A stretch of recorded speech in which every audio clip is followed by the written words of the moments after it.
देखो last class में हमने कर लिया था हमारा एक सिक्योरिटी एनालिसिस से रिलेटेड हमने क्या क्या कैलकुलेट किया था। सिक्योरिटी का रिटर्न, सिक्योरिटी का risk that is standard deviation and variance, और उसका कोफिशिएंट ऑफ वेरिएशन। ठीक है, तो सिक्योरिटी से रिलेटेड हमें ये चीजें निकालनी आनी चाहिए। उसके बाद हमने किया था अगर हमारे पास एक से ज्यादा सिक्योरिटी हो तो उन दोनों के बीच का कोरिलेशन कैसे कैलकुलेट किया जाएगा। तो कोवेरिएंस और कोरिलेशन भी आपने कैलकुलेट करना सीख लिया था। तो यहां तक हो गया था। उसके बाद हमने स्टार्ट किया था modern portfolio theory founded by Harry Markovich. ठीक है, यहां तक आपको यही था। तो आपकी एमपीटी थ्योरी चल रही थी। एमपीटी थ्योरी का अगर मैं थोड़ा सा आपको रिवीजन बताऊं, क्या था वहां पे, रिवीजन ऑफ एमपीटी। क्या पढ़ा था एमपीटी में हमने? एमपीटी में हमने पढ़ा था कि अगर एक पोर्टफोलियो है तो उस पोर्टफोलियो का रिटर्न क्या होगा और उस पोर्टफोलियो की रिस्क कैसे कैलकुलेट होगी।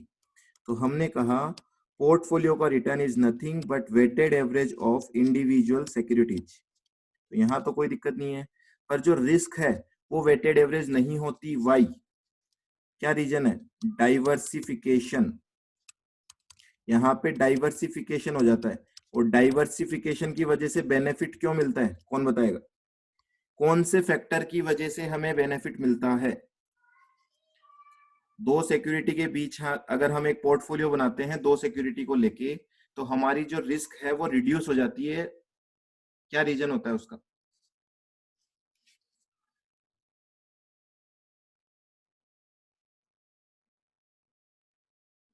कोरिलेशन। Very good. ठीक है, डाइवर्सिफिकेशन का मतलब तो होता है कि एक से ज्यादा जगह हमने पैसे लगाए हैं, उसको हम बोलते हैं डाइवर्सिफिकेशन। पर एक से ज्यादा जगह पैसे लगाने से रिस्क रिड्यूस होती है, क्यों? उसका आंसर है बिकॉज ऑफ कोरिलेशन।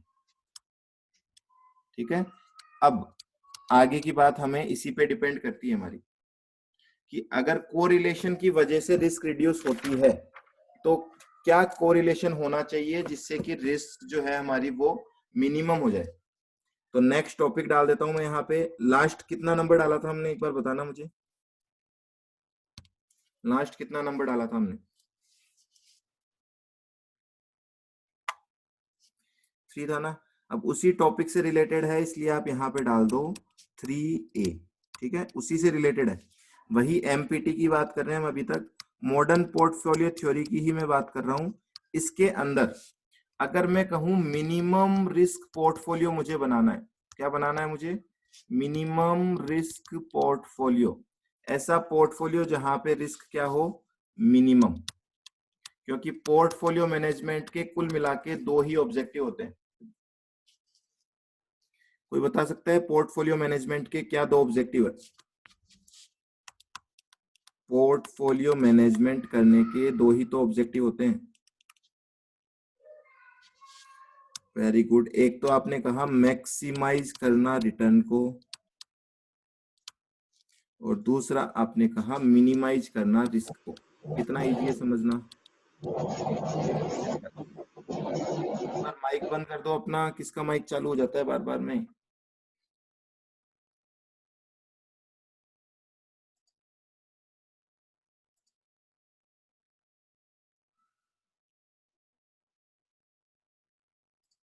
ठीक है, तो पोर्टफोलियो मैनेजमेंट के दो ऑब्जेक्टिव हैं, रिटर्न को मैक्सिमाइज करना है और रिस्क को मिनिमाइज करना है। ठीक है, तो यहाँ पे अब हम बात कर रहे हैं कि मिनिमम रिस्क पोर्टफोलियो कैसे बना जाए, कि कम से कम रिस्क हो जाए हमारे पोर्टफोलियो की। ऐसा एमपीटी में क्या सॉल्यूशन है?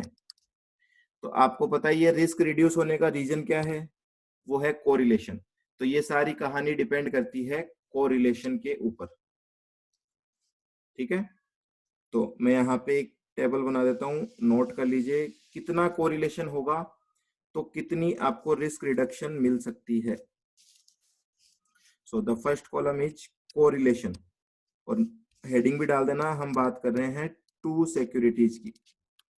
जब दो सिक्योरिटीज की बात चल रही है, दो सिक्योरिटीज के पोर्टफोलियो की, तो कोरिलेशन, कितना कोरिलेशन है? सेकंड है रिस्क रिडक्शन पॉसिबिलिटी। क्या यहाँ पे रिस्क रिडक्शन की पॉसिबिलिटी होगी क्या, डिपेंडिंग ऑन कोरिलेशन।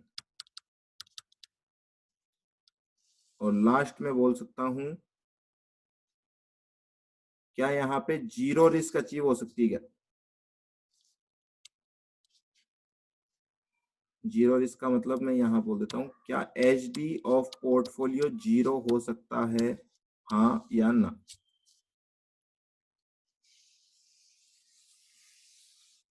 ठीक है, first point, R is equals to -1।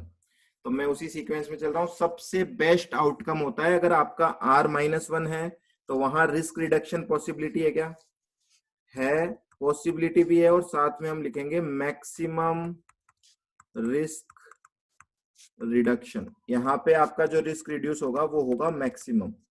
क्या यहाँ पे आपका रिस्क जीरो हो सकता है क्या, आंसर इज यस। हो सकता है क्या, तो हो सकता है, पर वो डिपेंड करता है कि स्पेसिफिक पर्टिकुलर वेट के ऊपर ही रिस्क जीरो होगा, अदरवाइज नहीं होगा। Point number 2, R is equals to +1। क्या कोई रिस्क रिडक्शन होगा क्या, नहीं होगा, कोई रिस्क रिडक्शन नहीं होगा यहाँ पे, तो जीरो होने का तो सवाल ही नहीं है।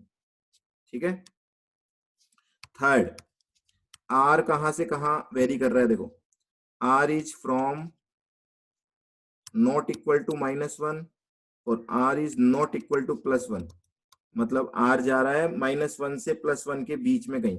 रिस्क रिडक्शन होगा, हाँ जी रिस्क रिडक्शन होगा। क्या जीरो हो जाएगा क्या, जीरो नहीं हो पाएगा।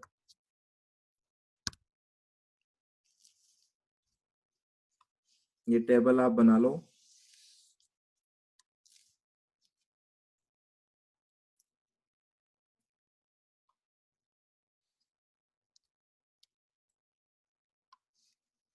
तो सारा खेल डिपेंड कर रहा है एमपीटी में किस पे, कोरिलेशन पे। जितना नेगेटिव आपका कोरिलेशन होगा उतना ही ज्यादा चांसेस हैं कि आपकी रिस्क रिड्यूस हो जाएगी। अब कैसे पता लगेगा कितनी रिस्क रिड्यूस होगी, तो उसके लिए बहुत सिंपल सी बात हम करेंगे। पोर्टफोलियो का रिस्क निकालने का फॉर्मूला, ये तो हम कल पढ़ चुके थे, उस फॉर्मूले में भी आर हमने इनकॉर्पोरेट किया था। अब मैं बात कर रहा हूं, अगर एक मुझे मिनिमम रिस्क पोर्टफोलियो बनाना है और दो सिक्योरिटीज को लेके बनाना है, तो मुझे कितना पैसा कौन सी सिक्योरिटी में इन्वेस्ट करना होगा। ठीक है, तो टू सिक्योरिटीज के केस में मैं यहां नोट करवा रहा हूं आपको, डिजायर्ड, ध्यान रखना, desired weights to get minimum risk portfolio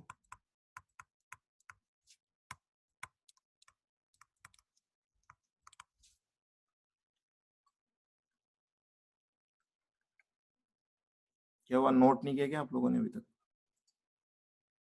done.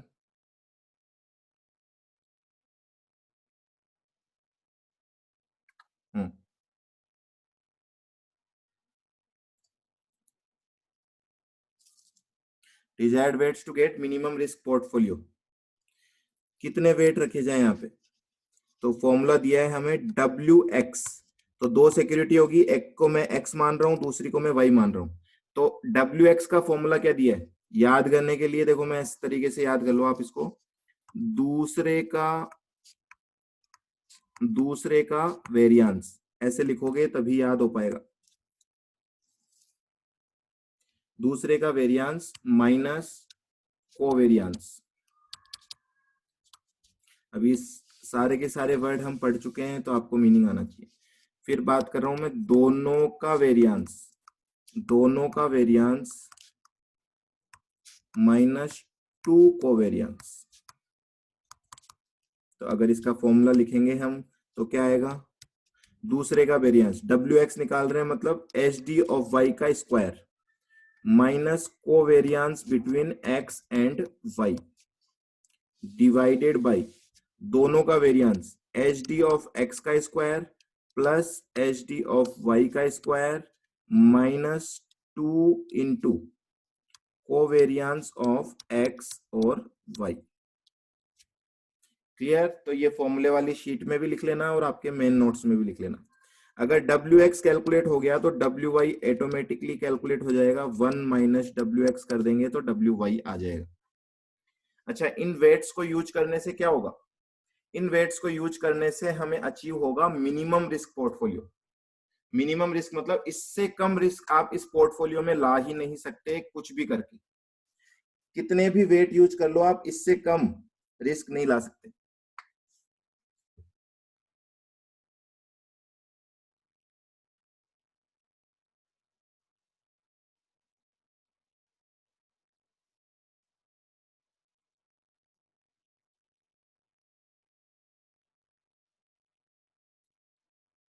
हो गया? नोट हो गया सबका?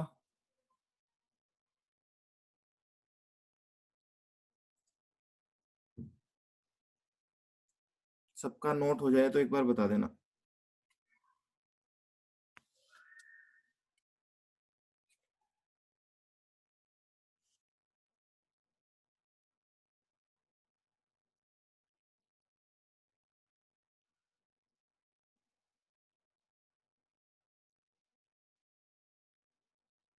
डन। ठीक है, तो आज का यहाँ तक हो गया। अब हम इसके बेसिस पे प्रैक्टिकल क्वेश्चन सोल्व करेंगे। एक यहाँ पे शॉर्टकट और लिखा देता हूँ मैं आपको। शॉर्टकट जिसको ध्यान रखने हो रख लेना, जिसको नहीं रखने हो मत रखना। शॉर्टकट का मतलब आपको मैंने पहले ही बताया था, इतना बड़ा फॉर्मूला नहीं लगाना पड़े, पर वो शॉर्टकट केवल और केवल कुछ स्पेसिफिक केस में ही काम करता है। तो मैं यहाँ पे बोल रहा हूँ शॉर्टकट फॉर्मूला,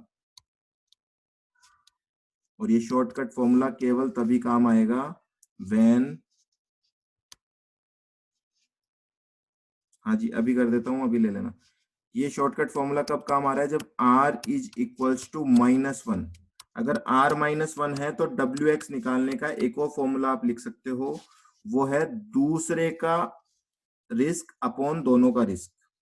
तो दूसरे का रिस्क क्या होगा? H D of Y upon H D of X plus H D of Y. अब आपको स्क्रीनशॉट लेना है, मैं आपको दिखा देता हूं पूरा, लीजिए।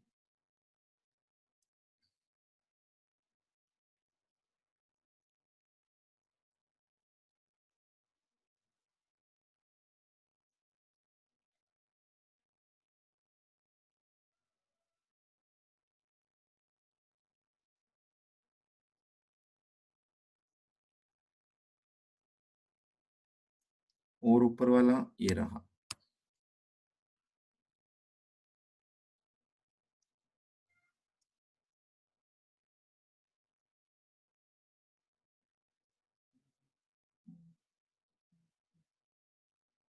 ठीक है, चले हम क्वेश्चंस पे अब।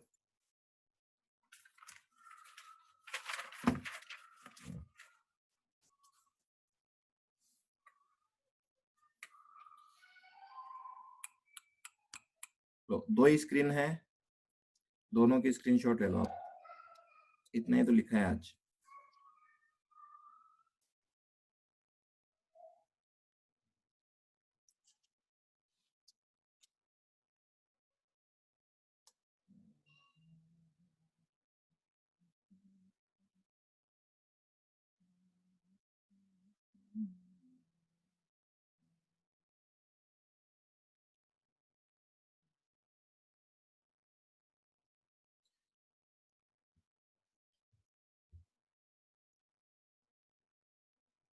डन। ओके जी, आ जाते हैं हम अब क्वेश्चंस वाली शीट के ऊपर।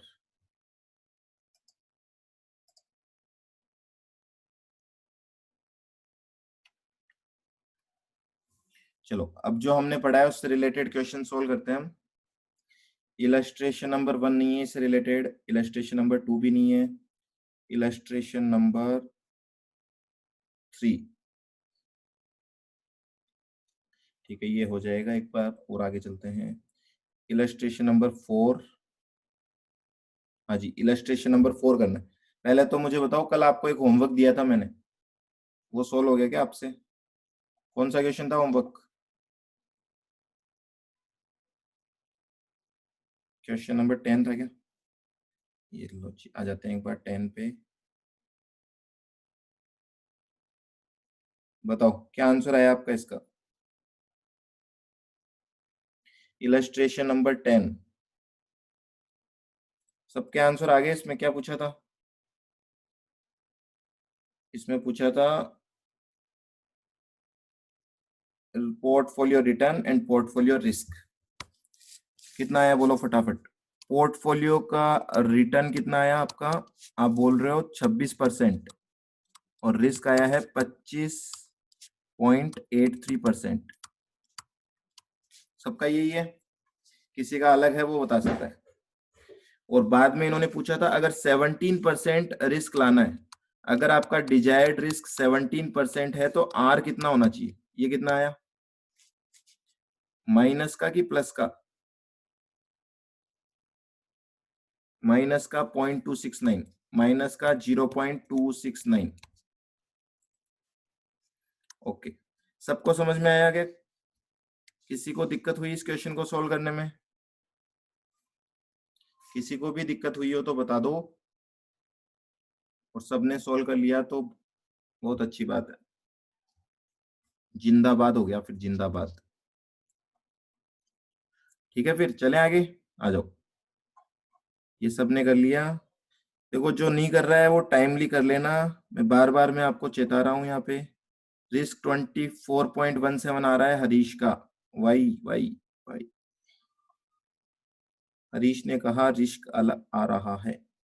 रिस्क के लिए तो वो फॉर्मूला लगाना था आपको केवल और केवल इसमें फटाफट से। इनका आंसर मैच कर लेता हूं मैं, भी पता लग जाएगा कौन सा आंसर करेक्ट है। 25.83 इज राइट आंसर। देखो हरीश, इस यहाँ से मैच कर लेना आपके क्या डिफरेंस आ रहा है। कोई वैल्यू गलत पुट करी होगी या तो आपने, या फिर आपने कैलकुलेशन मिस्टेक करी होगी। आंसर परफेक्ट है, 25.83 आएगा। ठीक है हरीश, फिर भी नहीं हो तो मेरे को व्हाट्सएप पे मैसेज डालना, आपने जो सॉल्यूशन किया है उसको चेक करेंगे।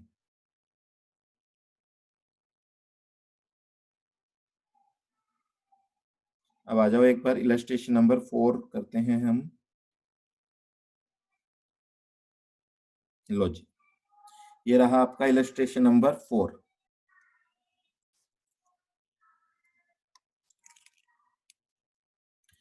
जब वेट नहीं दे रखे होते हैं तब 50-50 अज्यूम करते हैं। हाँ जी, अगर आपको कोई क्वेश्चन में वेट नहीं दे रखा है तो 50-50 अज्यूम कर लेना।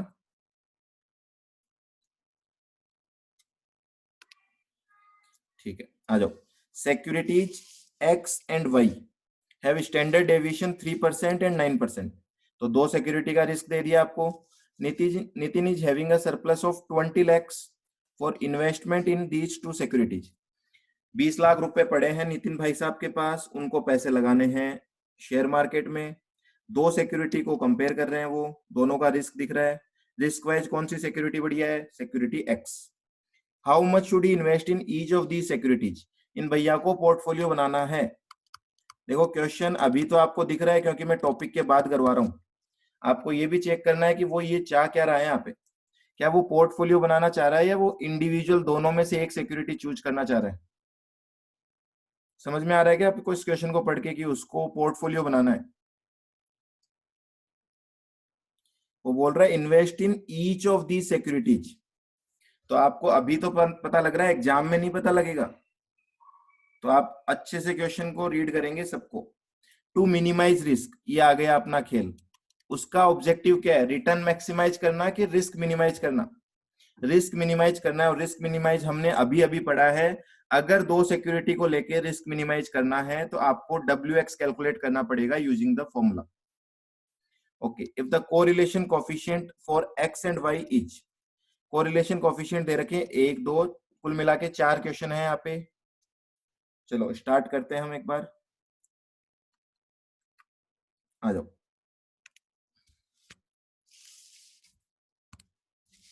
इलस्ट्रेशन नंबर 4, पहले मैं लिख देता हूं आपको क्या क्या इंफॉर्मेशन दे रखी है एक्स और वाई से रिलेटेड। इन दोनों की रिस्क दे रखी है आपको। एक्स की रिस्क दे रखी है कितनी? 3%, और वाई की 9%। इसकी 3% रिस्क दी हुई है हमें, इसकी 9% रिस्क दी हुई है। ठीक है, और सरप्लस अमाउंट कितना है? 20 lakhs। तो इन्वेस्टमेंट कितने अमाउंट का करना है हमें? इन्वेस्टमेंट करना है हमें 20 lakhs का। और 20 lakhs का हमें ये पता लगाना है कितना x में इन्वेस्ट करें कितना y में इन्वेस्ट करें। क्यों? ऑब्जेक्टिव क्या है हमारा? यहाँ पे ऑब्जेक्टिव है to minimize risk, risk minimize करना है। और रिस्क मिनिमाइज करने के लिए मार्कोविच भैया ने क्या कहा? उन्होंने कहा कि आपको यहाँ पे वेट निकालने पड़ेंगे। टोटल क्वेश्चन है हमारे पास 4। ए पार्ट को हम सोल्व कर रहे हैं। सबसे पहले ए पार्ट में बोला जा रहा है आर एक्स वाई दिया हुआ है, ठीक है। कोरिलेशन को आर एक्स वाई लिख सकते हैं हम। कितना दे रखा है? -1। चलो सोल्व बाद में करूंगा, पहले थ्योरेटिकली आंसर बताओ। R-1 का मतलब क्या? बेस्ट सिचुएशन है क्या रिस्क रिडक्शन के लिए? ट्रू और false? R-1 means best situation for risk reduction. True. Second statement दे रहा हूं, ट्रू एंड फॉल्स बता देना। R-1 होने का मतलब मिनिमम रिस्क जो आएगी वो आएगी 0। ट्रू और फॉल्स? ट्रू और फॉल्स? ट्रू। ओके जी। मतलब यहां पे जो मैं मिनिमम रिस्क निकालूंगा वो 0 आएगी। पर उसके लिए फॉर्मूला कौन सा यूज करना है? फॉर्मूला यूज करना है WX कैलकुलेट करने के लिए। अब मैंने अभी आपको 2 फॉर्मूले लिखाए थे, याद हो तो, एक बड़ा वाला फॉर्मूला और एक शॉर्टकट भी बताया था, ठीक है। R-1 पे शॉर्टकट अप्लाई कर सकते हो, पर कोई बात नहीं, आप क्योंकि 4 क्वेश्चन है तो एक ही फॉर्मूला लगा देते हैं हम बात। क्या फॉर्मूला था? दूसरे का वेरियांस HD ऑफ y का square minus covariance x and y के बीच का कोवेरियांस डिवाइडेड बाई दोनों का वेरियांस HD ऑफ x का square plus HD of y का स्क्वायर -2 कोवेरियांस। तो ये फॉर्मूला मैंने एक बार लिख दिया, अब BCD में लिखने की जरूरत नहीं है। चलो अब मैं बात कर रहा हूं, क्या HD ऑफ y दे रखा है क्या हमें क्वेश्चन में? HD ऑफ y दे रखा है कि HD ऑफ y का स्क्वायर दे रखा है? वो भी देख लेना अच्छे से।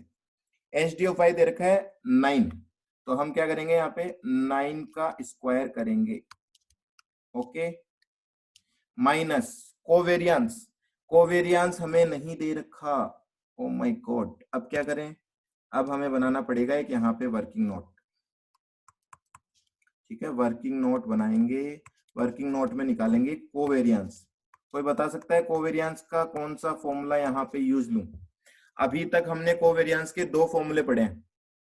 एक फॉर्मूला था dx इंटू डी का एवरेज, dx इंटू डी वाले कॉलम का एवरेज करते हैं तो भी कोवेरियंस आता है। और एक और फॉर्मूला था, वेरी गुड स्नेहा, ठीक है। तो आप धीरे धीरे इस चैप्टर को इस तरीके से पढ़ना स्टार्ट कर दो कि कोवेरियंस निकालने के लिए कितने फॉर्मूले हमारे पास, ऐसे नोट्स होने चाहिए आपके पास, ठीक है। कोवेरियंस के लिए आपके पास ये वाला फॉर्मूला काम आएगा यहाँ पे, HD of x into HD of y into RXY।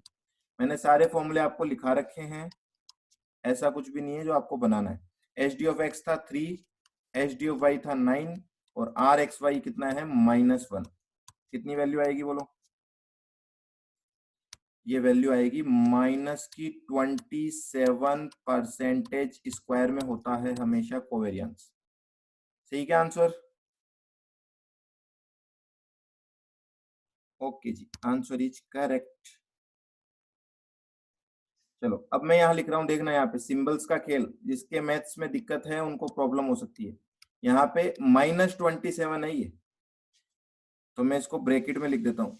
फिर आ जाओ नीचे, 3 का स्क्वायर प्लस 9 का स्क्वायर -2 इंटू माइनस का 27। अब इसको सोल्व करके कौन बताएगा?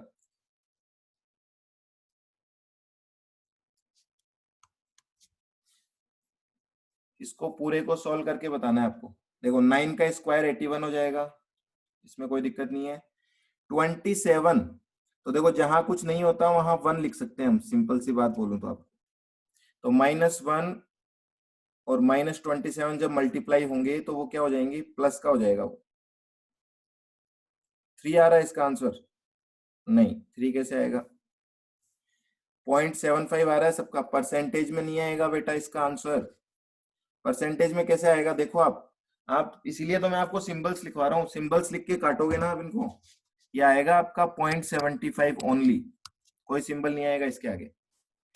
ठीक है, सबका 0.75 आ रहा है। अगर ये WX है तो WY क्या होगा? ये तो बहुत इजी है, 1 में से अगर मैं WX हटा दूंगा, और 1 में से WX हटाएंगे कैसे? 1 माइनस 0.75, तो आंसर आ जाएगा आपका 0.25।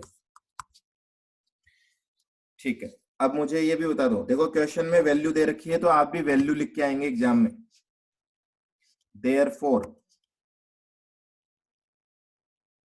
हाँ जी, शॉर्टकट यूज कर सकते हैं आप, करके चेक कर लो, सेम आंसर आ रहा होगा। Therefore in order to make minimum risk portfolio, Nitin has to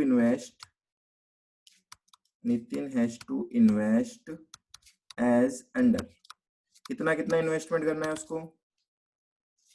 तो मैं यहां बना देता हूं, ये सिक्योरिटी का कॉलम बना दो और ये आप बना दो अमाउंट का कॉलम।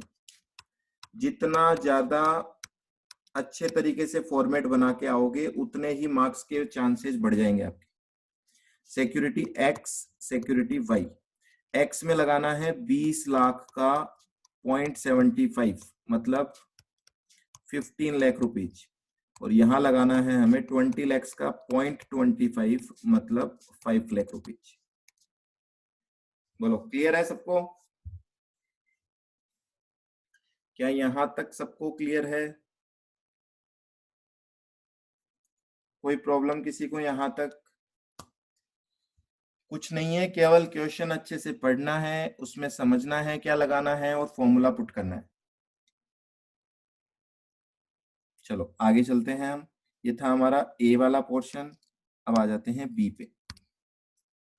बी में अगेन यही सारा काम दोबारा करना है, अब की बार आर कितना है?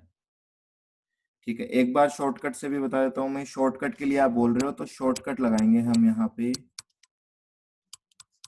क्या बोल रहा है shortcut? WX is equals to दूसरे का HD अपॉन दोनों का HD। दूसरे का HD कितना है? 9, और दोनों का HD कितना है? 3 + 9, कितना आएगा?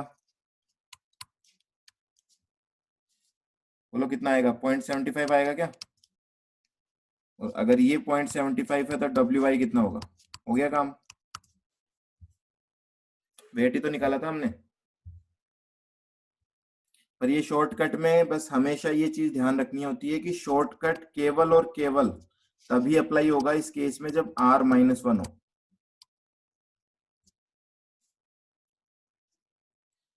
मल्टीप्लाई कर दिया था आपने HD, मल्टीप्लाई ना करो। देखो एक लॉजिक बताता हूं आपको, ये मिस्टेक हो जाती है, वैसे बड़ी बात नहीं है। जब मैं ये बोल रहा हूं आपको कि भाई ऊपर HD ऑफ Y है, नीचे HD ऑफ X और HD Y है, अब कई बार यहाँ पे मल्टीप्लाई साइन लग जाता है, तो आप थोड़ा सा सोच के देखा करो। आप क्या निकाल रहे हो? वेट निकाल रहे हो। तो अगर मैं मल्टीप्लाई लगा के देखूं तो क्या आंसर परसेंटेज में नहीं आएगा क्या? इस 1% से ये तो कट जाएगा, ये कहाँ जाएगा? ठीक है, थोड़ा सा अगर यहाँ लॉजिक लगा लें हम तो अपने आप हमें याद हो सकता है कि मल्टीप्लाई आएगा या प्लस आएगा। भूल भी जाते हैं, कोई दिक्कत नहीं है, हम खुद सेल्फ एनालाइज करके पता लगा लेते हैं यहाँ पे कि मल्टीप्लाई लगाना गलत हो जाएगा। यहाँ समझ पा रहे हो ना? ये छोटे छोटे से लॉजिक हैं, ये काम करेंगे आपके। चलिए जी, बी पार्ट पे आ जाते हैं। अच्छा एक चीज और, यहाँ पे क्वेश्चन ने नहीं पूछा है पर मैं आपको बोल रहा हूँ, क्वेश्चन ने नहीं पूछा है, मैं बोल रहा हूँ एक बॉक्स बना के लिख लेना यहाँ पे, ठीक है ना, फॉर एनालिसिस पर्पज। ऐसे ही चेक कर रहे हैं हम, एग्जाम में नहीं लिख के आना है। क्या यहाँ पे रिस्क 0 आ रहा है क्या? चेक करो। देख यहाँ पे HD ऑफ पोर्टफोलियो का स्क्वायर निकालूंगा तो क्या करूंगा मैं?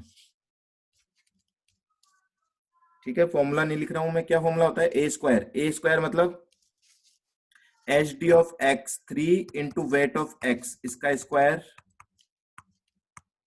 Plus HD of Y into weight of Y का square plus 2 into HD of X 3 into 0.75 into 9 into 0.25 into minus का 1।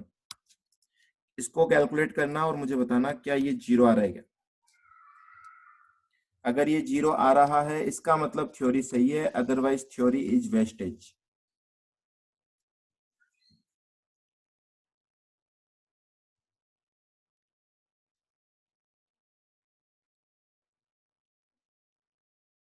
क्या बात है, जीरो आ रहा है इसका मतलब Markovich is a great man.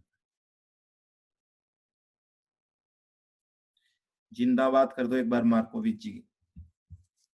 ठीक है, तो यहाँ पे रिस्क जीरो आ गया। रिस्क जीरो है पर रिटर्न जीरो नहीं है। रिटर्न कितना होगा, रिटर्न वेटेड एवरेज होगा। ठीक है, रिटर्न है नहीं इस क्वेश्चन में, रिटर्न का क्वेश्चन नहीं है, केवल रिस्क का क्वेश्चन है। बी पे चलते हैं। बी में आर कितना दिया हुआ है हमें, बी में आर कितना दिया हुआ है, बी में आर दिया हुआ है माइनस का 0.30। अगेन थ्योरेटिकल क्वेश्चन, क्या यहाँ पे रिस्क जीरो होगी क्या, क्या यहाँ पे standard deviation of portfolio zero हो सकता है, हाँ या ना। ना जी ना, नहीं हो सकता है। अगर ये जीरो नहीं हो सकता है इसका मतलब यहाँ पे केवल और केवल मिनिमम पॉइंट अचीव किया जा सकता है। मिनिमम पॉइंट क्या होगा, कैसे निकलेगा, सेम पॉइंट है, वही फॉर्मूला लगाना है दोबारा। ठीक है, दोबारा से वो फॉर्मूला लगाना है जो हमने अभी लगाया था। उससे पहले कोवेरियंस निकाल दो क्या, क्योंकि कोवेरियंस है नहीं हमारे पास क्वेश्चन में। तो दोनों का एच डी 3 × 9 इंटू माइनस का 0.30, कोवेरियंस कितना आएगा बताओ।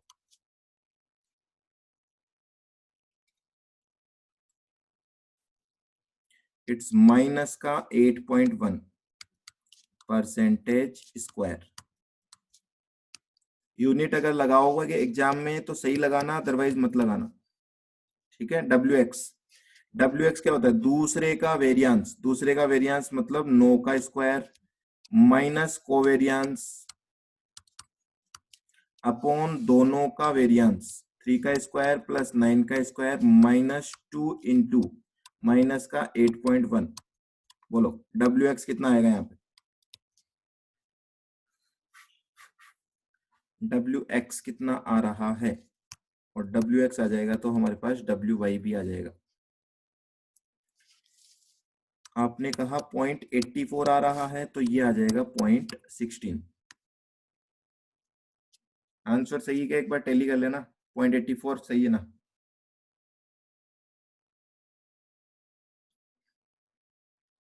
0.838 आ रहा है, पूरा इतने आ रहा है क्या, या 838 के आगे भी कुछ आ रहा है, तब तो राउंड ऑफ कर दो, अदरवाइज 0.38 पूरा ले लो। अगर इसके आगे भी कुछ आ रहा है तब तो राउंड ऑफ कर दो, और 3 ही डिजिट तक आंसर आ रहा है तो पूरा ले लो।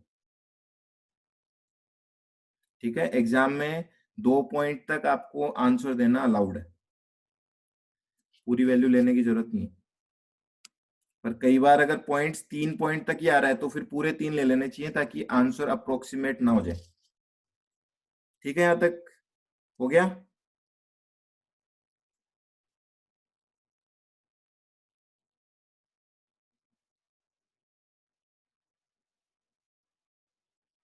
अब मैं पूछ रहा हूं यहाँ पे दोबारा, इंस्टीट्यूट ने नहीं बोला है, क्वेश्चन में नहीं पूछा है, पर एक बार फर्स्ट टाइम क्वेश्चन कर रहे हैं तो एनालिसिस के लिए यहाँ पे भी आप निकाल के देखो फटाफट। फॉर एनालिसिस पर्पज यहाँ पे आप निकालो एच डी ऑफ पी का स्क्वायर कितना आएगा, चलो कैलकुलेट करो। 3 × 0.84 का स्क्वायर प्लस 9 × 0.16 का स्क्वायर प्लस 2 × 3 × 0.84 इंटू 9 इंटू 0.16 और इंटू माइनस का आया था 8.1।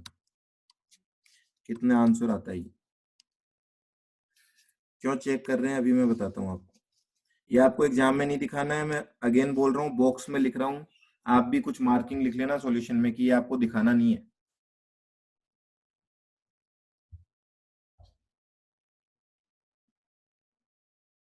कितनी वैल्यू आ रही है इसकी?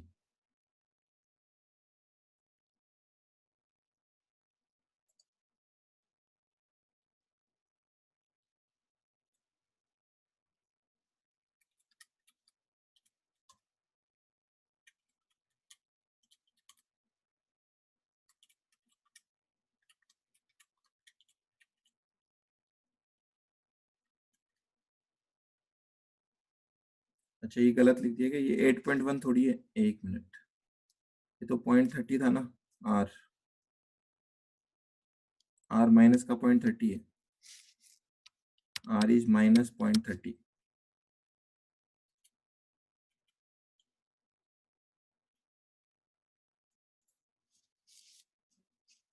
6.25% स्क्वायर आ रहा है क्या ये? इतनी देर कैसे लग रही है आपको? ठीक है, तो एच डी पी क्या हो जाएगा, इसका रूट कर दो। 6.25 का रूट करेंगे तो आएगा 2.5%। आ गया सबका? अब मैं चेक कर रहा हूं रिस्क रिडक्शन हुआ है क्या, ऐसे बोल रहे हूं। कैसे चेक करोगे रिस्क रिडक्शन हुआ है या नहीं हुआ है? कौन बताएगा हाउ टू चेक कि रिस्क रिडक्शन हुआ है या नहीं हुआ?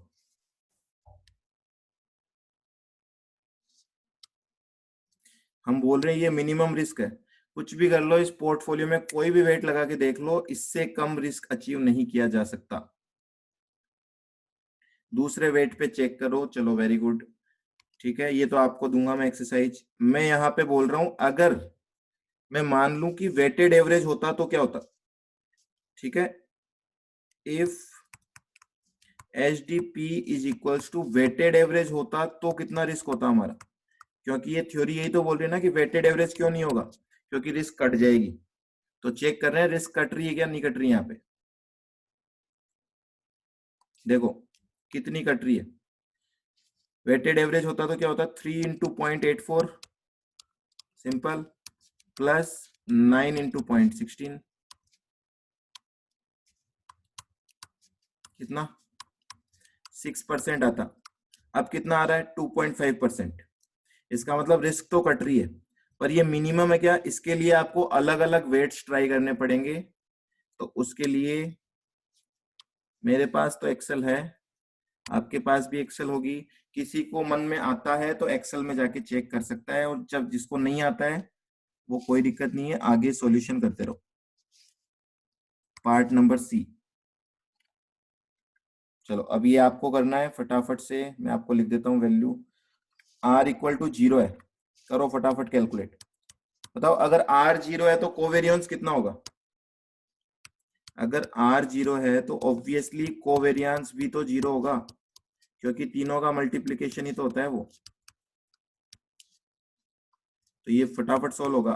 अगर ये 0 है तो डब्ल्यू एक्स कैलकुलेट कैसे होगा, वही 9 का स्क्वायर माइनस 0 आएगा यहाँ पे, फिर 3 का स्क्वायर प्लस 9 का स्क्वायर माइनस 0 आएगा यहाँ पे।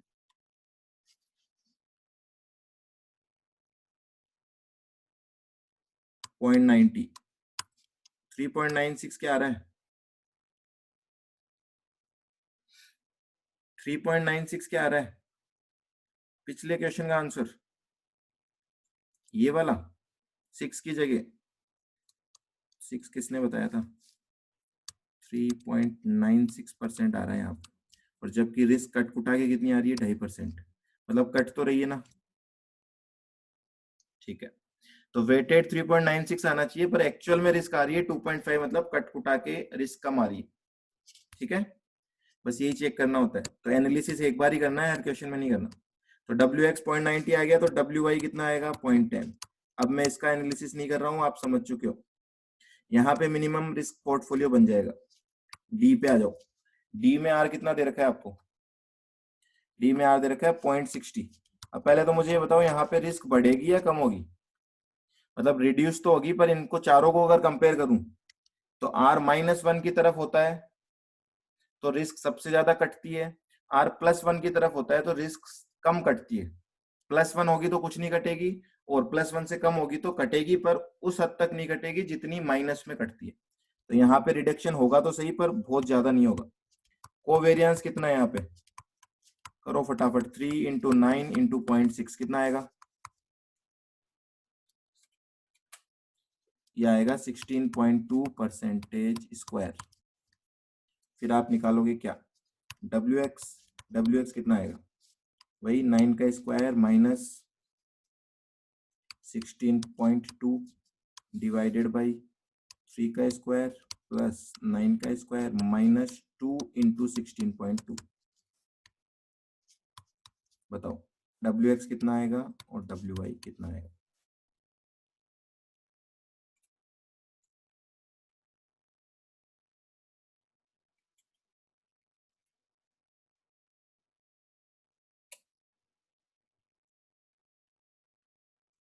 पॉइंट 53। क्या हो रहा है इसमें? आंसर अलग अलग क्यों आते हैं आपके?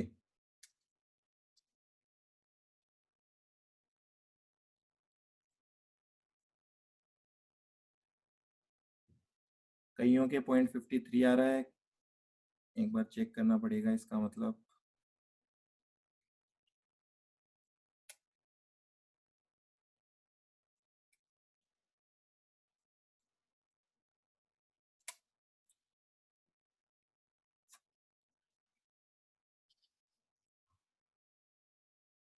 वन 1.125 आ रहा है क्या? 1.125 आ रहा है यहाँ पे, ठीक है। और अगर ये 1.125 है तो ये कितना होगा? ये होगा माइनस का 125, ठीक है। अब यहाँ पे आती है एक बात, क्या नेगेटिव वेट्स हो सकते हैं क्या? क्या वेट्स नेगेटिव हो सकते हैं क्या? सुना तो नहीं है। देखो इसके ऊपर बात है कि वेट्स नेगेटिव हो सकते हैं। कब हो सकते हैं? एक, या तो मैंने लोन लिया हो, है ना, मैं साइड में लिख देता हूं, आपको ध्यान रखना है। तो वेट्स नेगेटिव कब होते हैं? वेट्स नेगेटिव हो सकते हैं, पहली बात, या तो मैंने लोन लिया है, क्योंकि लोन जब मैं लूंगा तो वो असेट नहीं है, लाइबिलिटी है ना, वहां से तो पैसे आएंगे मेरे पास। तो वो हो गया आपका लोन लेने के केस में। और दूसरा आपका हो सकता है शॉर्ट सेलिंग के केस में, ठीक है। पर इसमें प्रॉब्लम है, लोन पे तो इनफ्लो होता है इसलिए इसका वेट नेगेटिव है। शॉर्ट सेलिंग पे प्रैक्टिकली जाओगे तो इनफ्लो नहीं होता। प्रैक्टिकली की अगर मैं बात करूं तो नो इनफ्लो। आप बोलोगे आपके पास कोई शेयर नहीं है जैसे आज, और आप बोलो कि मैं रिलायंस का एक शेयर बेच दूं, क्या मुझे 1500 रुपए मिलेंगे क्या? नहीं मिलेंगे। पर अकेडमिक्स के लिए, मतलब जब एग्जाम की बात करें तो यहाँ पे आप इसको क्या कंसीडर करके चलोगे? इनफ्लो होता है, ठीक है ना, क्योंकि अब जस्ट सीएमए के बाद कुछ ना कुछ शेयर मार्केट में या करने वाले हो, तो आपको ये चीज पता होनी चाहिए। अभी तो आप पढ़ के चले जाओगे इसमें एकेडमिक्स में, बाद में बोलोगे सर ने बोला था कि इनफ्लो होता है, तो ध्यान रखना। पर जब पढ़ाई की बात कर रहे हैं तो यहाँ पे इनफ्लो होता है। बुक्स में जब पढ़ोगे तो वो बोलेंगे इनफ्लो होगा, एक शेयर आपके पास नहीं है फिर भी उसको बेच दोगे तो इनफ्लो होगा। पर प्रैक्टिकली नहीं होगा इनफ्लो। शेयर बेच सकते हैं, अलाउड है, पर इनफ्लो नहीं होगा, ठीक है। क्योंकि वो होती है आपकी इंट्राडे ट्रेडिंग, आज बेचोगे तो 2 दिन के अंदर अंदर उसको वापस खरीदना पड़ेगा, क्योंकि T+2 पे सेटलमेंट होता है। आगे बात समझ में? ठीक है। तो अगर मैं यहाँ पे बोलूं तो ये आंसर बस आपको तो इतना ही छोड़ देना है। अदरवाइज आप ये भी लिख सकते हो, दो अजम्पशन है यहाँ पे। अगर आप लिखोगे शॉर्ट सेलिंग अलाउड है तो ये आंसर सही है। अगर short selling is not allowed तो आप बोलोगे यहाँ पे रिस्क रिडक्शन पॉसिबल नहीं है। आपको यहाँ सारा पैसा किस में लगा देना चाहिए? एक्स में लगा देना चाहिए, बस इतना ही बोलना है। तो एक बार इसका सॉल्यूशन आप रेफर कर लो, इन्होंने कौन सी अजम्पशन ली है, शॉर्ट सेलिंग मानी है या नहीं मानी है। At this correlation level risk reduction is not possible, मतलब ये अज्यूम कर रहे हैं there is no short selling, ठीक है। तो देखो क्या बोल रहे हैं, रिस्क 3% से कम नहीं हो सकती। 3% से कम क्यों नहीं हो सकती? कि अगर सारा पैसा एक्स में लगा दोगे तो रिस्क कितनी होगी? 3% ही होगी, ठीक है। तो मैं भी यहाँ पे ये मान लेता हूं, लिख रहा हूं मैं आंसर, अज्यूमिंग, ये चीज लिख लेना आप, आंसर कंप्लीट करो। Assuming short selling of security Y is not possible.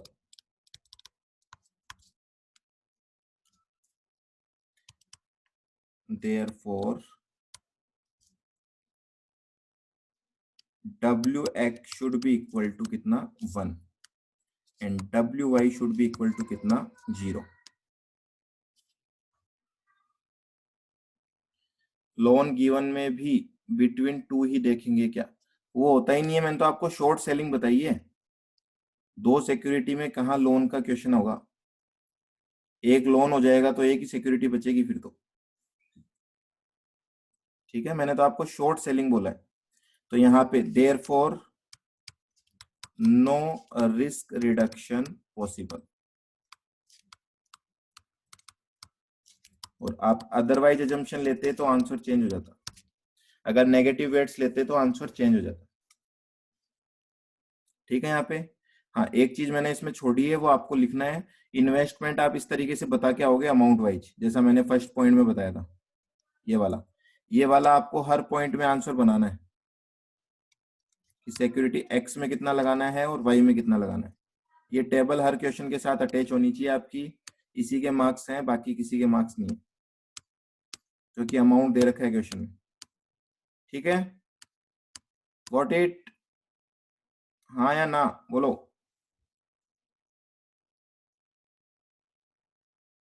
Okay, चलो नेक्स्ट क्वेश्चन पे आ जाते हैं हम.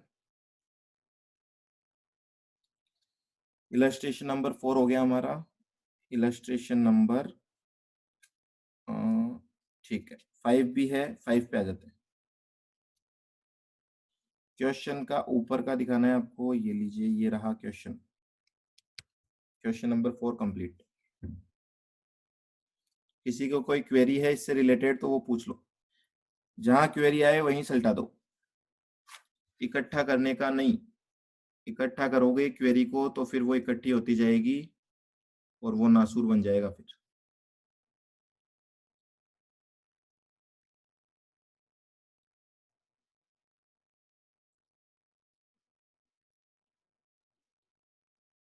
हो गया.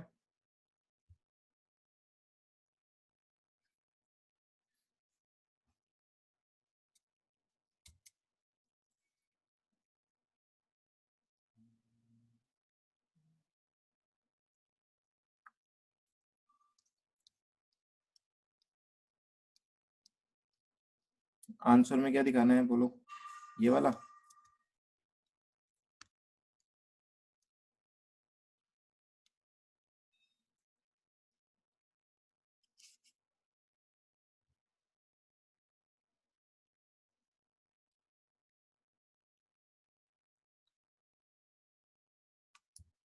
डन. डन, सबका डन. आगे चलते हैं अब हम.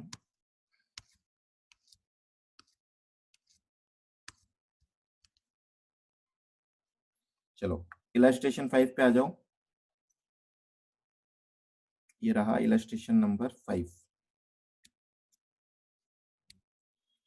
An investor is considering two investment opportunities with the following risk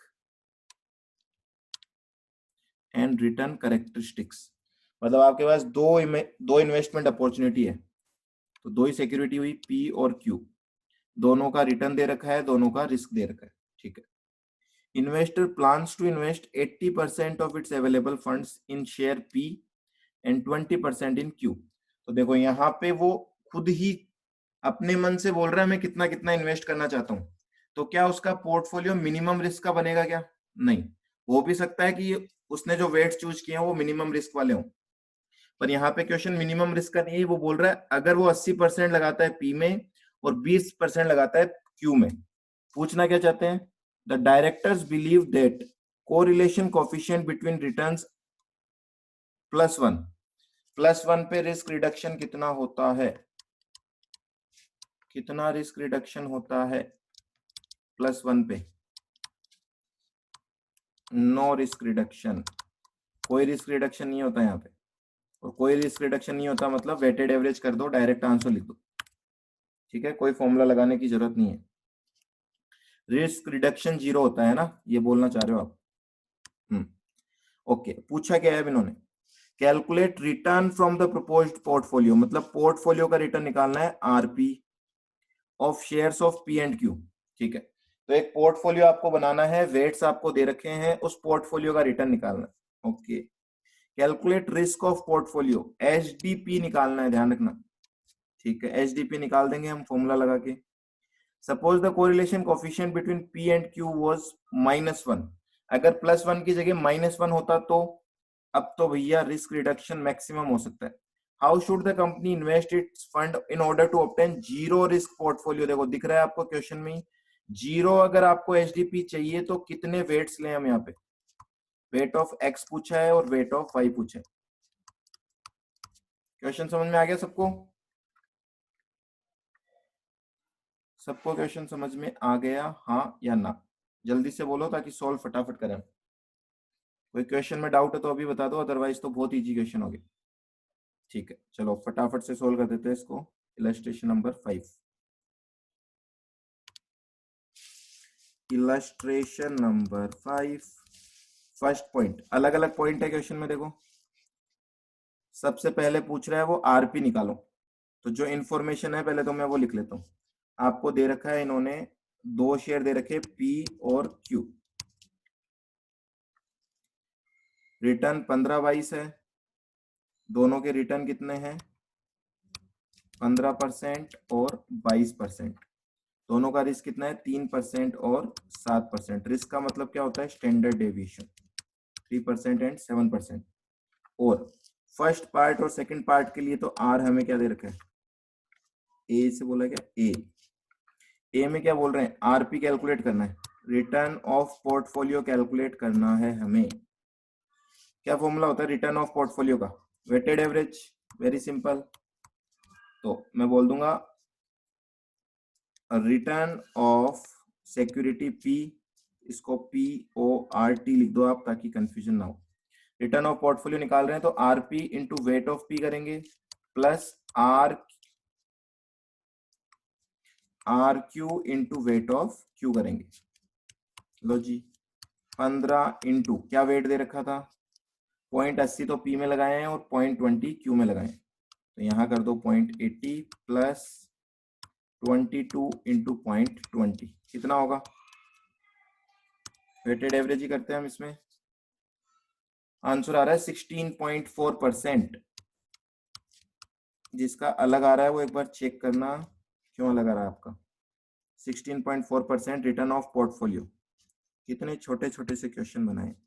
B point, H D of P पूछा है, तो एच डी ऑफ पी के लिए पहले मैं स्क्वायर निकालता हूं क्योंकि स्क्वायर रूट नहीं लगाना पड़े इतने बड़े फॉर्मूले पे।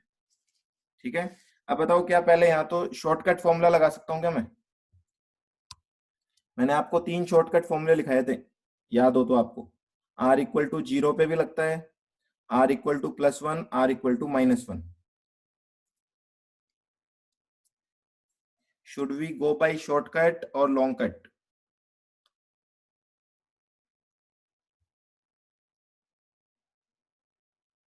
Shortcut, long cut, long cut, okay चलो दोनों से करेंगे हम पहले लॉन्ग कट। लॉन्ग कट का फॉर्मूला नहीं लिख रहा हूं मैं अभी यहाँ पे, आपको लिखना है एग्जाम में, ध्यान रखना।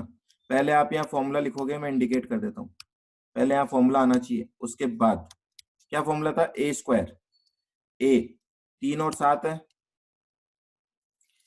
3 इंटू 0.8 का स्क्वायर,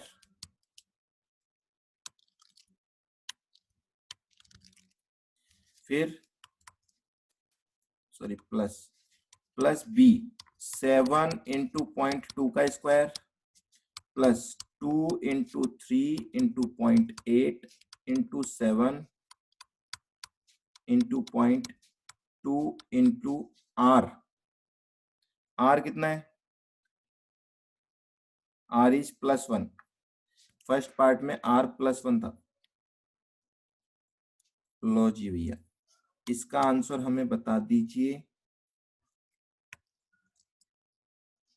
तो यहाँ पे आपके आ जाएगा एच डी पी, इसका रूट कर देंगे, ये आ रहा है 14.44% स्क्वायर। तो इसका रूट कर देंगे जरा, 14.44 का रूट करेंगे अगर हम आएगा तो 3.8%। ठीक है, ओके जी, ये कैलकुलेशन भी हमें समझ में आ गई। यहाँ पे कोई रिस्क रिडक्शन नहीं हुआ है, आप शॉर्टकट तरीके से जाके चेक कर सकते हो। क्या शॉर्टकट है, एक बार कॉपी में सब लिख लो। देखो, मेहनत आपको करनी पड़ेगी, अभी सारे लिख लो ताकि बाद में जाके जब देखोगे तो इजी हो जाएगा। क्या होता है शॉर्टकट, जब r+1 हो तो वेटेड एवरेज कर दो, सिंपल सी बात है। वेटेड एवरेज क्या होता है, a+b। ए क्या, H D of x into weight of x, P था क्या यहाँ पे, H D of P into weight of P plus H D of Q into weight of Q. कितना कितना है, 3 और 7, 3 into 0.8 plus 7 into 0.2।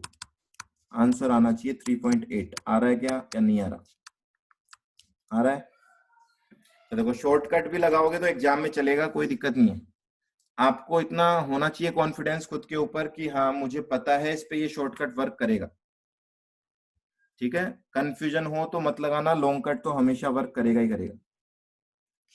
C part पे और चलते हैं। यहां पे बोला जा रहा था आर पी क्यू कितना है, -1। अब पूछा क्या है, क्वेश्चन पढ़ो वापस एक बार।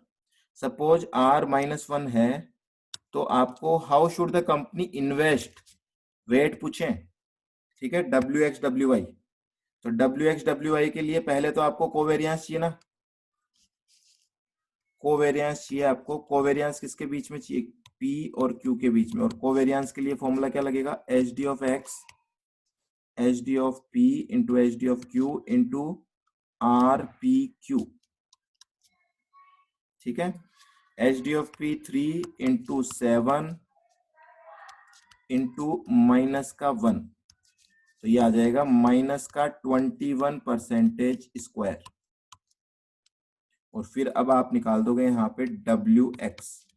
क्या यहाँ शॉर्टकट फॉर्मूला यूज आ सकता है क्या, हाँ जी आ सकता है, क्योंकि R-1 है। पर कोई बात नहीं, मैं तो लॉन्ग कट से चल रहा हूँ।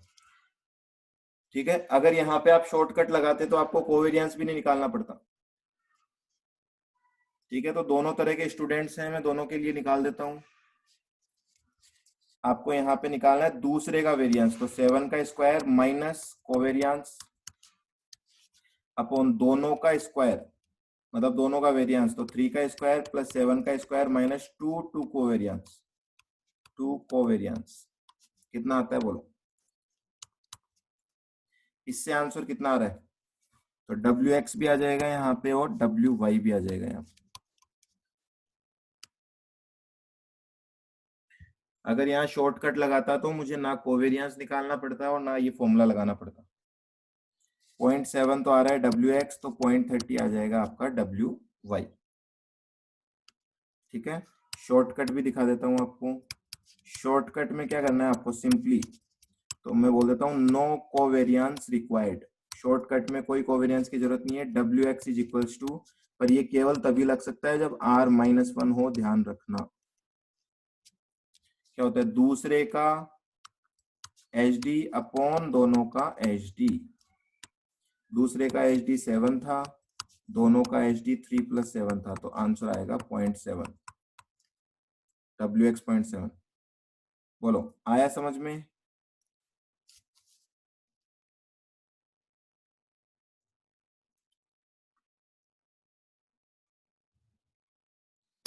क्वेश्चन पकड़ में आया।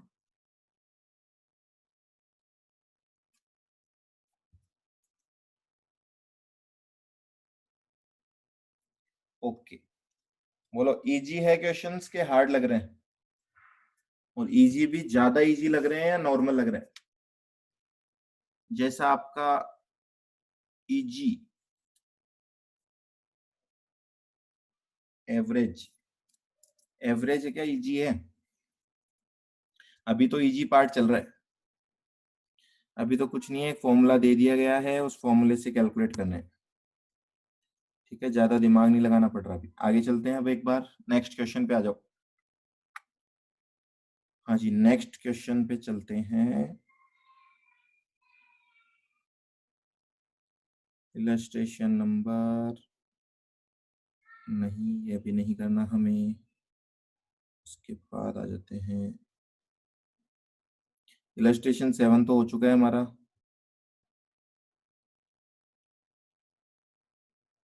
इलस्ट्रेशन नंबर 8, ठीक है, ये भी इसी से है, पर ये 3 सिक्योरिटीज का है।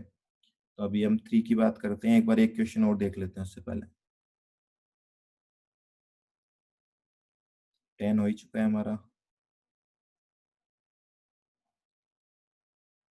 11 इसका नहीं है।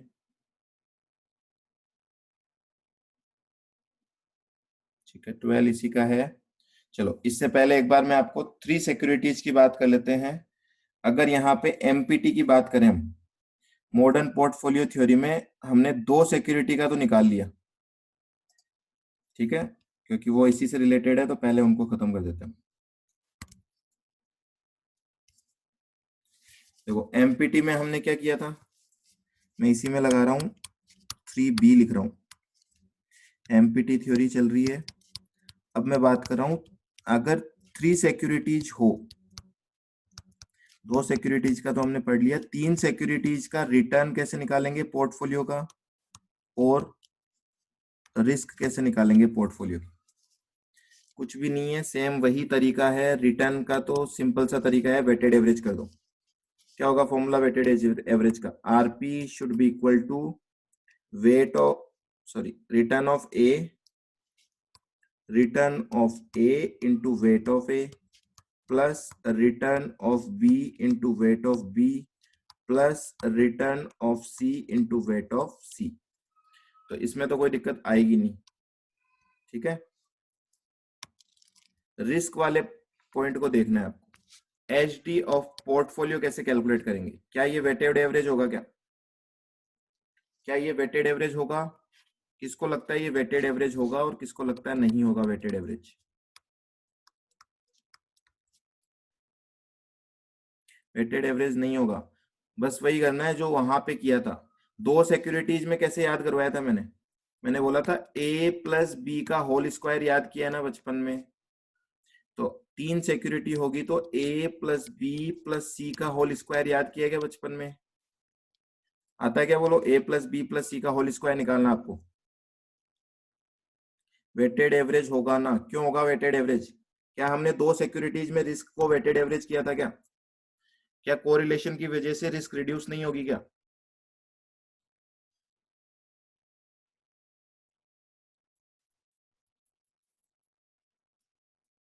हाँ जी, ये आपने बोला A square B square C square 2ab 2bc 2ac, very good. अब आपको ध्यान हो तो जब मैंने 2 सिक्योरिटीज में 2ab लिखा था, तो 2ab के साथ एक चीज और ऐड की थी, वो क्या था? कोरिलेशन।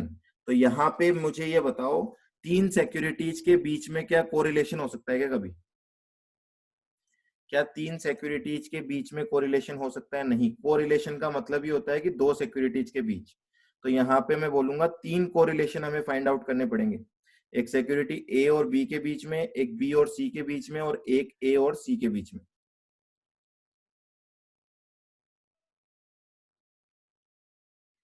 हाँ जी, वेटेड एवरेज यही मतलब होता है कि कितना कितना इन्वेस्टमेंट कर रहे हैं उसके हिसाब से वेटेड एवरेज कर दिया जाता है।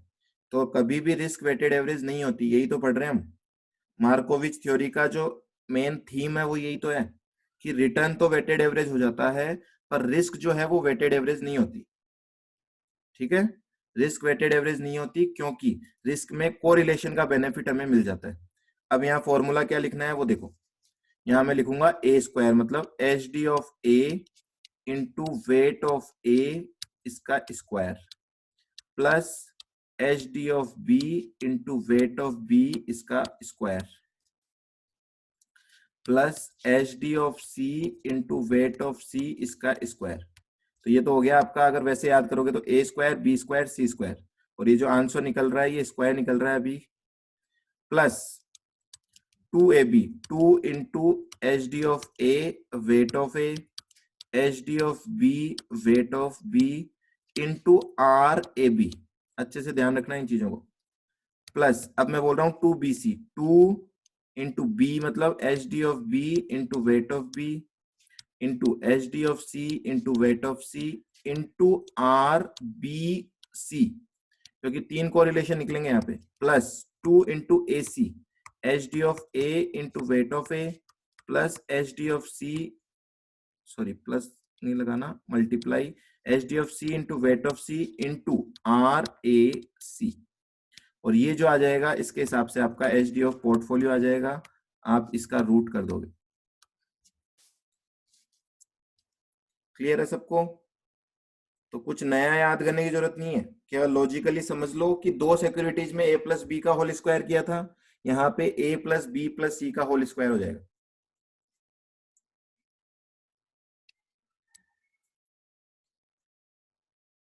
तो बहुत सिंपल से तरीका है, जितने कोरिलेशन होंगे उतनी बार 2AB 2BC 2AC इस तरीके से करना पड़ेगा आपको। क्लियर है? बात समझ में आ गई?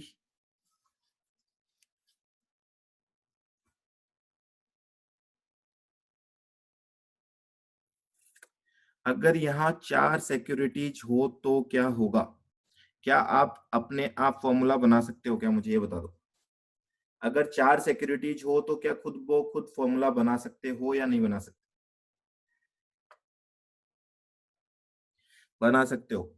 उस केस में क्या होगा? a square, b square, c square, d square 4 हो जाएंगे, और ये जो वाला कॉम्बो है आपका 2 2 वाला, ये कितने आएंगे कोई बता सकता है क्या?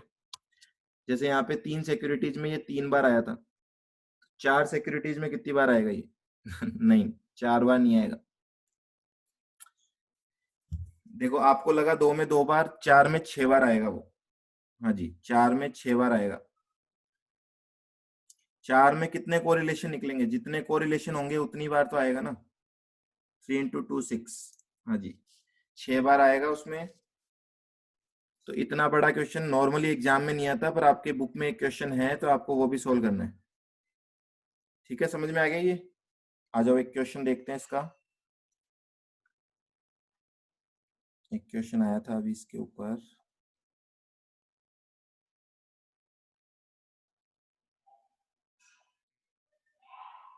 ये रहा। ज्यादा मेहनत नहीं करवा रहे हो, सब कुछ निकाल के दे रखा है आपको, केवल आपको पूछे ये कैलकुलेट करने के लिए। Illustration number 8, from the following information a certain risk of the portfolio, HDP पूछा है। ये तरीका बेस्ट होता है, जब भी पढ़ो वहीं सिंबल लिख दो, आपको पता लग जाए क्या पूछा उन्होंने। रिस्क ऑफ पोर्टफोलियो HDP निकालना है, पर प्रॉब्लम है 3 सिक्योरिटी है, और 3 सिक्योरिटी है तो कोई दिक्कत नहीं है, a प्लस बी प्लस सी का होल स्क्वायर करना है हमें। एग्जाम में मत लिखना है ऐसे, ये याद करने के लिए। तीनों के कोरिलेशन भी दे रखे हैं, तीनों का HD भी दे रखा है, तीनों का वेट भी दे रखा है। केवल क्या करना है, पुट करना है हमें। कर दे पुट, यहाँ पे यही कर देता हूँ, देखो मैं पुट। a स्क्वायर मतलब HD ऑफ a 8 × 0.3 का स्क्वायर प्लस 12 × 0.5 का स्क्वायर प्लस 6 × 0.2 का स्क्वायर प्लस 2 × 8 × 0.3 × 12 × 0.5 इंटू ए और बी के बीच का कोरिलेशन कहाँ है? ये रहा, प्लस का है, ध्यान रखना, प्लस माइनस के सिंबल चेक कर लेना अच्छे से। Plus 2 × B 12 × 0.5 into C 6 × 0.2 into B और C के बीच का कोरिलेशन ये रहा। B और C का उठाना अच्छे से देख के। थर्ड A और C 2 × 8 × 0.3, ये तो A हो गया आपका, इंटू C क्या है 6 × 0.2, और A और C के बीच का कोरिलेशन माइनस का 40, तो इंटू माइनस का 0.40। इसको कैलकुलेट करोगे तो क्या आएगा? HD ऑफ पोर्टफोलियो का स्क्वायर आ जाएगा। बताओ कैलकुलेट करके कितना आता है? 4 का भी आ सकता है, 4 का भी क्वेश्चन है, वो भी देखते हैं। अभी आया नहीं है कभी एग्जाम में, पर आ सकता है। Don't under estimate the power of CMA institute. कोई भी क्वेश्चन आ सकता है, कुछ भी आ सकता है। हम किसी क्वेश्चन पे प्रिडिक्शन नहीं लगाएंगे कि ये आएगा या नहीं आएगा, ठीक है।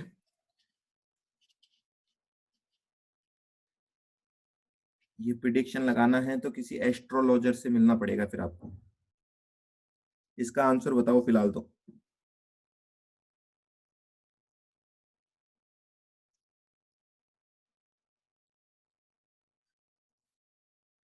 5 का कभी नहीं आएगा ये बोल सकता हूँ, क्योंकि प्रैक्टिकली पॉसिबल नहीं है वो कैलकुलेट करना आपको कॉपी में।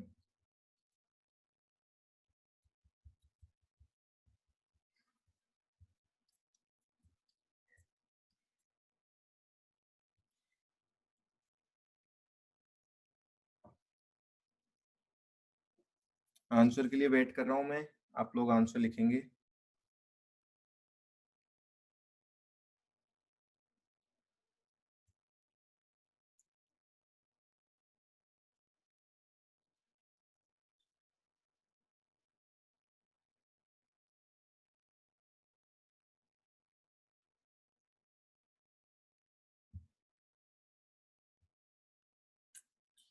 हाँ जी, आंसर आ रहा है 66.096, 66.096% तो अगर HDP निकालूंगा तो क्या करना है हमें, इसका रूट कर दो। आंसर आ रहा है 8.13%।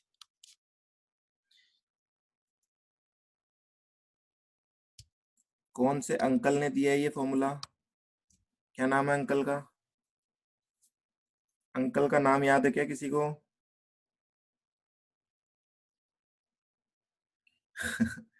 स्पेस क्यों लगाया तुमने? हेनरी नहीं है, हैरी है, हैरी। हाँ जी।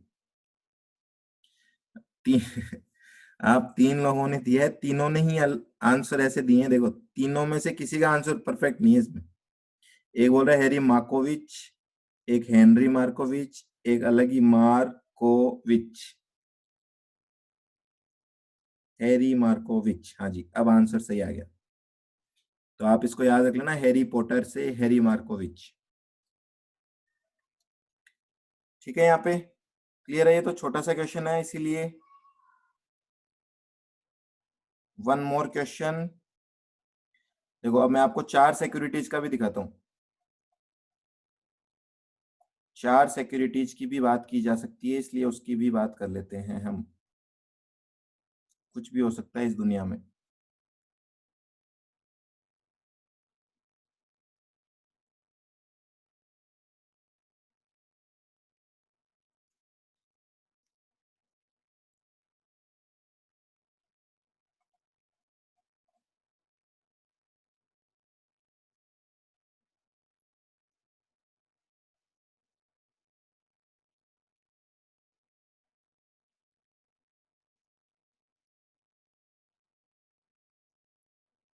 देखो ये रहा क्वेश्चन नंबर 12। तो ऐसे क्वेश्चन जब मॉड्यूल में है तो एग्जाम में भी छापे जा सकते हैं, कोई बड़ी बात नहीं। क्या बोल रहा है क्वेश्चन नंबर 12 अनसोल्ड में है आपके। From the following information ascertain the risk of portfolio. HDP calculate करना है, देखते ही पता लग जाएगा। 4 सिक्योरिटीज दे रखी है क्वेश्चन में, HD दे रखा है चारों का, और चारों का आपको क्या दे रखा है, प्रोपोर्शन मतलब वेट्स दे रखे हैं। Correlation coefficient of pairs of different pairs of securities are AB AC AD BC BD CD। तो आपको अभी पूछा था 6 ऐसे कोरिलेशन बनते हैं, तो 6 कोरिलेशन भी दे रखे हैं। आपको HDP पूछा है, कैन यू कैलकुलेट? फॉर्मूला बनेगा बड़ा सारा।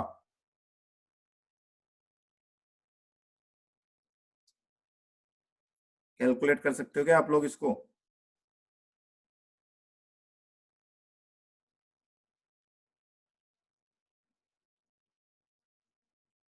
हाउ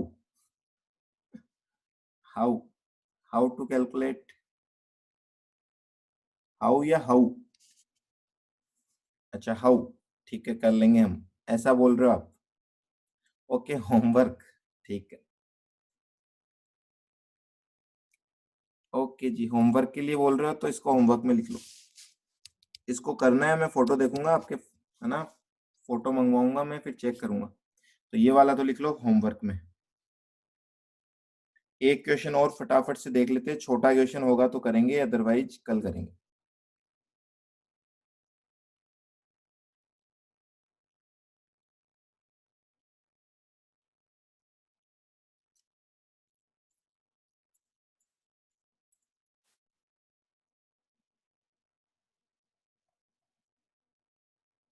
ठीक है, एक बार आ जाते हैं हम ऊपर वाली लिस्ट में। यहाँ से देखते हैं, देखो ये सारे एमपीटी के क्वेश्चन हैं 31 से।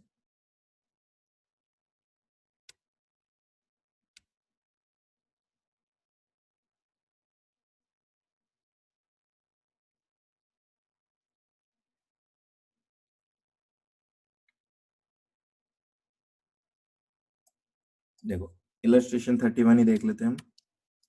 Illustration number 31, you can choose to invest in two shares A and B. मतलब दो ही सिक्योरिटी का है, कोई दिक्कत नहीं, दोनों का रिटर्न दे रखा है, दोनों की रिस्क दे रखी है। Correlation between the returns on the two shares is 0.15 plus का है। Your portfolio consists of 100 shares of A and 50 shares of B. Current price of A is 50 and current price of B is 100. Calculate the expected return of portfolio, मतलब आपको निकालना है RP and standard deviation of portfolio मतलब HD of P। दो securities है तो थोड़ा comfort level ज्यादा हो जाता है।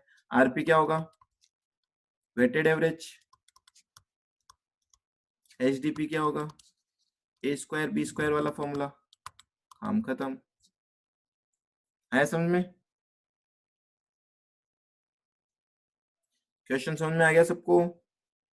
थोड़ी सी इसमें क्वेश्चन में एक एक्स्ट्रा पॉइंट है, वो क्या, यहाँ पे वेट्स नहीं दे रखे, आपको पहले वेट कैलकुलेट करने हैं फिर आंसर निकालना है। तो देखो इसका सोल्व कर लेते हैं हम। इलस्ट्रेशन 31 को सोल्व कर लेते हैं एक बार। इलस्ट्रेशन नंबर 31, इलस्ट्रेशन नंबर 31, आपको पहले तो आपको सिक्योरिटी का निकालना है, सिक्योरिटी ए और बी। नंबर ऑफ शेयर्स कितने हैं आपके पास? दे रखे हैं आपको क्वेश्चन में। सिक्योरिटी ए के आपके पास 100 शेयर्स हैं और बी के 50 शेयर्स हैं, और करंट मार्केट प्राइस बता रखी है आपको दोनों की। मार्केट प्राइस पर शेयर कितनी कितनी दे रखी है देखो दोनों की, 50 रुपीज और 100 रुपीज। तो टोटल इन्वेस्टमेंट कितना हो गया आपका? कितना इन्वेस्टमेंट होएगा? 100 इंटू 50 5,000 रुपए, 50 इंटू 100 5,000 रुपए। तो वेट्स कैसे आएंगे? अच्छा वेट्स कैसे कैलकुलेट होते हैं? इसका टोटल लगा देंगे 10,000, तो यहाँ पे हम बोलेंगे 5,000, इसकी वैल्यू डिवाइड बाय 10,000 0.5 आएगा, इसकी वैल्यू डिवाइड बाय 10,000 0.5 आएगा। तो दोनों के वेट आ गए आपके पास, ठीक है।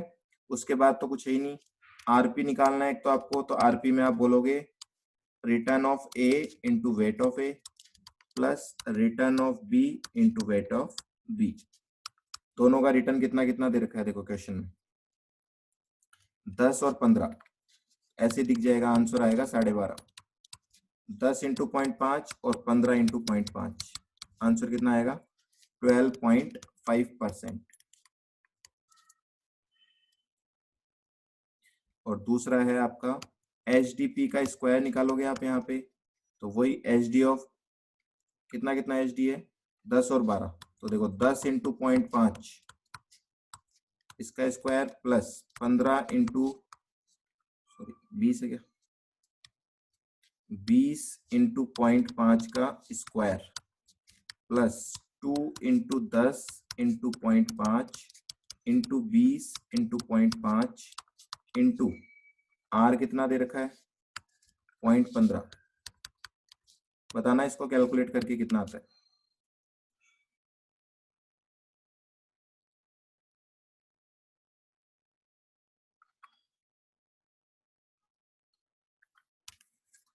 इसको कैलकुलेट करके बोलो कितना आता है, और यहाँ पे आ जाएगा आपका एचडी ऑफ पोर्टफोलियो भी।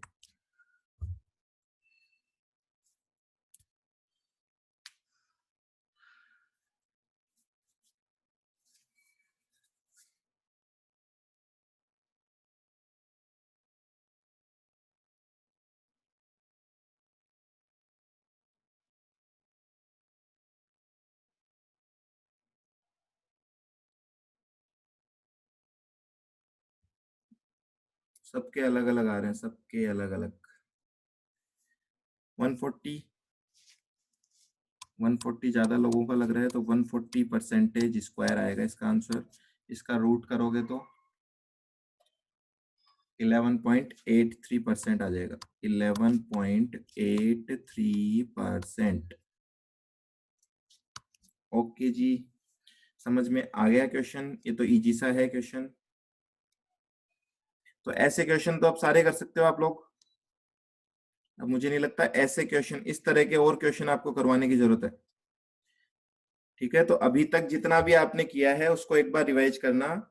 रिटर्न इंडिविजुअल सिक्योरिटी का, रिस्क इंडिविजुअल सिक्योरिटी का। दो सिक्योरिटी जब मिक्स हो जाती है तो उनका कोरिलेशन निकालना, उनका कोवेरियंस निकालना।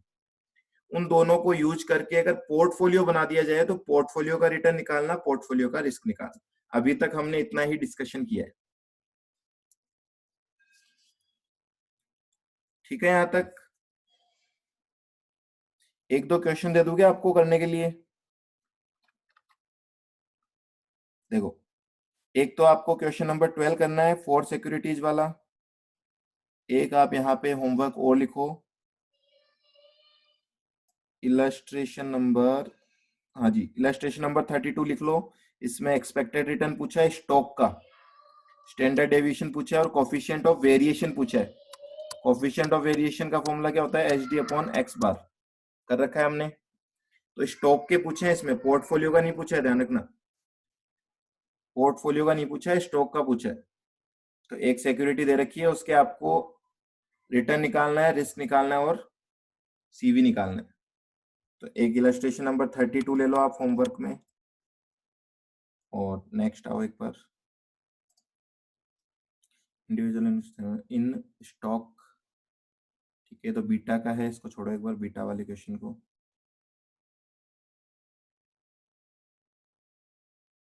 हाँ जी, ये क्वेश्चन भी कर सकते हो, इलस्ट्रेशन नंबर 34, इसको भी होमवर्क में ले लो। सॉल्यूशन मत देखना, आपको सोल्व करना है। सॉल्यूशन मैच करने के लिए देख लेना, सोल्व करते वक्त जो सॉल्यूशन देखेगा उसका 100% आंसर गलत आएगा। ये भी होमवर्क ले लो, एज इट इज वही क्वेश्चन है। देखो यहाँ पे आर दे रखे हैं अलग अलग, +1 हो तो क्या होगा, 0 हो तो क्या होगा, -1 हो तो क्या होगा। अब आपको पता हो तो इन तीनों ही केस में मैंने आपको शॉर्टकट फॉर्मूले लिखा रखे हैं। अगर शॉर्टकट लगाना चाहो तो शॉर्टकट लगा के आंसर निकाल सकते हो।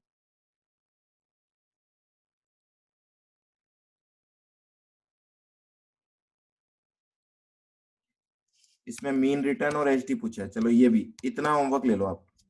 तो आपको ये 5 क्वेश्चन है।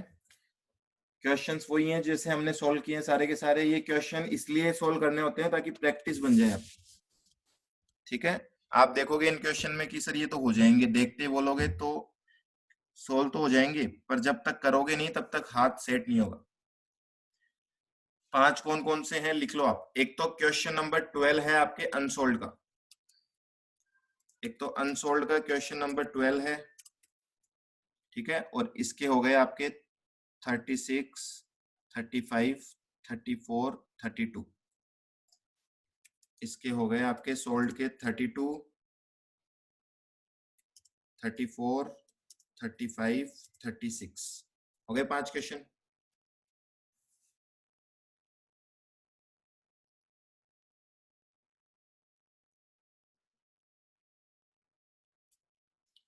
इस चैप्टर में आप कितने टॉपिक बचे हैं? कैसी बातें कर रहे हो बच्चों, अभी तो स्टार्ट किया तुमने इस चैप्टर, और इस चीज पे मत जाओ आप। इस चीज से अभी बिल्कुल दूर दूर का नाता बना लो आप चलने दो जो चल रहा है वो। ठीक है, प्रिडिक्ट मत करो कितना कोर्स है, कितने टॉपिक्स है। जो चल रहा है उसको एंजॉय करो, उसको समझने की कोशिश करो। उसमें दिक्कत आ रही है उसको डिस्कस करो। आगे का चलोगे ना, ऐसे ही होता है, जब फ्यूचर पे कंसेंट्रेट करोगे तो प्रेजेंट में नहीं रह पाएंगे, और प्रेजेंट में नहीं रहेंगे तो कुछ समझ में नहीं आएगा। तो फ्यूचर को छोड़ो, आप अपने फ्यूचर को भी छोड़ो, आप बस फ्यूचर का आपने तय कर लिया ना सीए में बनना है, तो उसके लिए प्रेजेंट पे फोकस करो, पढ़ते रहो, अपने आप बन जाओगे। ओके।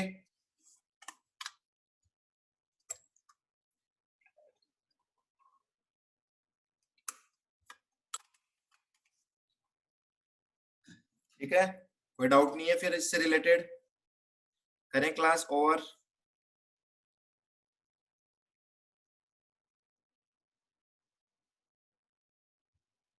जाते जाते सब लोग थम्स अप दिखा के जाएंगे।